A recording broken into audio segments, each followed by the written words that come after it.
आणि आता ही दृश्य आपण बघतोय, मुख्यमंत्री देवेंद्र फडणवीस हे राज ठाकरेंच्या भेटीला पोहोचलेले आहेत। शिवतीर्थवरची ही दृश्य आपण बघतोय। राज्याचे मुख्यमंत्री देवेंद्र फडणवीस शिवतीर्थवरती पोहोचलेत। आता ही भेट नेमकी कशासाठी याचं कारण आपल्याला कळेलच, मात्र तुर्तास ही दृश्य आपल्याला थेट दिसतायत। आमच्या प्रतिनिधी प्रणाली कापसे आपल्या सोबत आहेत। प्रणाली, मुख्यमंत्री राज ठाकरेंच्या भेटीला नेमकं काय कारण? आज मन की बात हा कार्यक्रम शिवाजी पार्क इथल्या स्काउट गाईड इथं होतो आहे आणि त्या कार्यक्रमाच्या पार्श्वभूमीवर मुख्यमंत्री हे आज तिथे स्काउट गाईडच्या हॉलमध्ये येणार आहेत आणि शिवाजी पार्क परिसरातच हा कार्यक्रम होतो आहे। आणि तत्पूर्वी आपण पाहतोय की मुख्यमंत्री देवेंद्र फडणवीस हे मनसे अध्यक्ष राज ठाकरे यांच्या घरी सदिच्छा भेट देण्यासाठी आलेले आहे, कारण सोबत पुष्पगुच्छ सुद्धा आहे। आणि त्याहीपेक्षा महत्त्वाचं म्हणजे की निवडणुकीनंतर म्हणजे मुख्यमंत्री झाल्यानंतर देवेंद्र फडणवीस पहिल्यांदाच हे राज ठाकरे यांच्या घरी येत आहेत। मध्यंतरीच्या काळात आपण बघितलं होतं की भाजप आणि मनसे यांच्यामध्ये चांगले मैत्रीपूर्व संबंध निर्माण झालेले होते, परंतु ज्या पद्धतीनं निकाल आला आणि मनसेची संपूर्ण पिछेहाट झाली, एकही जागा मनसेला जिंकता आली नाही, त्यामुळे मनसेची अतिशय मानसिक एक प्रकारचं पक्षाचं जे खच्चीकरण जे आहे ते या निकालानं झालेलं होतं।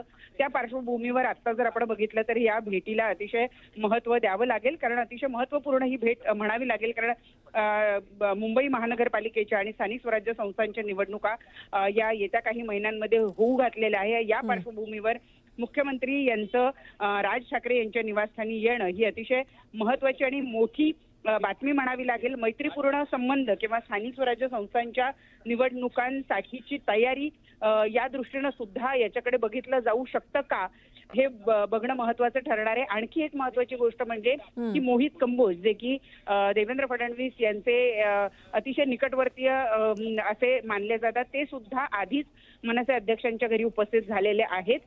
त्यामुळं एकूणच या संपूर्ण जर आपण बघितलं भेटीकडे अतिशय महत्त्वाचं म्हणूनच बघितलं गेलं पाहिजे। त्याचे अनेक संदर्भ आपल्याला काढता येऊ शकतात किंवा येत्या काळामध्ये त्याच्या अनेक गोष्टी नव्यानं घडू शकतात। मनसे आणि भाजप यांच्यामध्ये मैत्रीपूर्ण संबंध निर्माण होतात का, जागांचं म्हणजे स्थानिक स्वराज्य संस्थांमध्ये काही महानगरपालिकांसाठी या दोन पक्षांची युती होते का, दरम्यानच्या काळामध्ये मुख्यमंत्री झाल्यानंतर देवेंद्र फडणवीस आणि राज ठाकरे यांची भेट झालेली नव्हती, ती भेट आज या निमित्तानं होती आहे। तर त्यामुळे नेमकं या भेटी दरम्यान कोणकोणत्या मुद्द्यांवर चर्चा होते, कारण राज्यातले अनेक महत्त्वपूर्ण विषय आहेत। म्हणजे आपण जर बघितलं तर बीड प्रकरण असेल, त्यामुळे उद्योजक किंवा इतर घटकांना जो त्रास होतोय तो असेल, या सगळ्या जर गोष्टी बघितल्या तर त्या पार्श्वभूमीवर राज ठाकरे यांचे अनेक महत्त्वाचे मुद्दे आहेत जे ते मुख्यमंत्र्यांच्या समोर मांडू शकतात। त्यांच्या समोर आत्ताच्या स्थितीबद्दल त्यांची जी मत आहे ती मांडू शकतात। म्हणून या भेटीकडे अतिशय महत्त्वाचं ही भेट अशी म्हणावी लागेल आणि त्यामुळे याच्याकडे लक्षपूर्वक बघावं लागणार आहे। कदाचित या दोन नेत्यांमध्ये नेमकं कोणत्या कोणत्या मुद्द्यांवर चर्चा झाली याबद्दलचा तपशील जरा वेळाने आपल्याला मिळू शकेल, परंतु आत्ताच्या घडीची ही मोठी बातमी आहे की देवेंद्र फडणवीस हे मुख्यमंत्री झाल्यानंतर पहिल्यांदाच राज ठाकरे यांची भेट घेत आहेत आणि त्यासाठी मनसे अध्यक्षांचं जे निवासस्थान आहे दादर इथलं शिवतीर्थ, तिथं मुख्यमंत्री हे अवघ्या 4 मिनिटांपूर्वी पोहोचलेले आहेत। आणि 11 वाजताचा कार्यक्रम हा स्काउट गाईडच्या हॉलमध्ये शिवाजी पार्क इथल्या होणार आहे।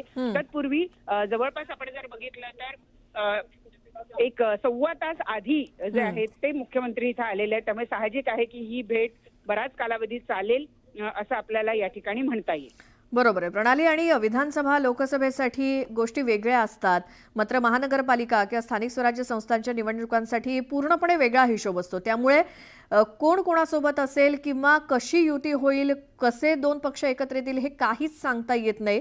त्यानुसार आत्ताची ही जी भेट ती फारच महत्त्वाची। तुम्ही सांगितल्याप्रमाणे 11 वाजताचा कार्यक्रम मुख्यमंत्र्यांचा, मात्र त्याआधी 1 तासभर अगोदर राज ठाकरेंच्या भेटीसाठी मुख्यमंत्री येणं ही फार आत्ताच्या घडीची महत्त्वाची गोष्ट आहे। मोहित कंबोज तुम्ही म्हणालात, आणखी इतर त्यांच्या व्यतिरिक्त कोण आहे का फडणवीसांसोबत? भाजपकडून मोहित कंबोज एवढेच आत्ताच्या घडीला दिसलेले आहेत. त्या व्यतिरिक्त मनसेचे महत्वपूर्ण नेते, मग ते संदीप देशपांडे असतील, नितीन सरदेसाई असतील, हे सुद्धा या ठिकाणी दिसले आहेत आम्हाला. आणि त्यामुळं येत्या कालावधीमध्ये अजून भाजपचे इतर कुठले नेते तर या ठिकाणी उपस्थित असलेलं बघायला मिळालेले नाही. कदाचित जर कोणी थोडा वेळ आधी अजून गेलेलं असेल तर ते आमच्या दृष्टिक्षेपात पडलेले नाहीत. तर त्यामुळं थोड्या वेळाने आपल्याला अधिकची माहिती कळू शकेल की आणखी कोण कोण उपस्थित आहेत.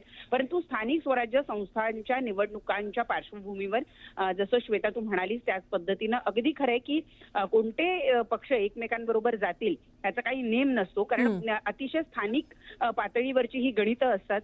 कुठल्या कुठल्या पक्ष म्हणजे एखाद्या शहरामध्ये एखादा पक्ष राज्य पातळीवर काहीच नसला, उदाहरणार्थ मनसेचंच आपण जर उदाहरण घ्यायचं झालं तर मनसेचं नाशिक, पुणे, मुंबई या शहरांमध्ये चांगलं प्रस्थ आहे. नाशिक महानगरपालिकेवर तर त्यांची एकेकाळी सत्ता सुद्धा राहिलेली आहे. त्यामुळे अशा ज्या महत्वपूर्ण शहर आहेत या शहरांमध्ये मनसेची भाजप बरोबर युती होते का, किंवा तिथे सुद्धा पुन्हा महायुती म्हणून 3 मोठे पक्ष एकत्रित जातात, हे सुद्धा बघावं लागणार आहे. परंतु स्थानिक स्वराज्य संस्थांसाठीच्या निवडणुकांची जी गणितं असतात ती अतिशय वेगवेगळी असतात. 2 विरोधी पक्ष सुद्धा एकत्रित येऊ शकतात. राज्यात जे विरोधी पक्ष आहेत ते एकत्रित एका महापालिकेमध्ये किंवा एका नगरपालिकेमध्ये आलेली आपण बघितलेली आहे. त्या पार्श्वभूमीवर सुद्धा स्थानिक स्वराज्य संस्थांच्या निवडणुकांच्या पार्श्वभूमीवर ही जी भेट आहे ही अत्यंत महत्वाची असं आपल्याला म्हणावं लागेल.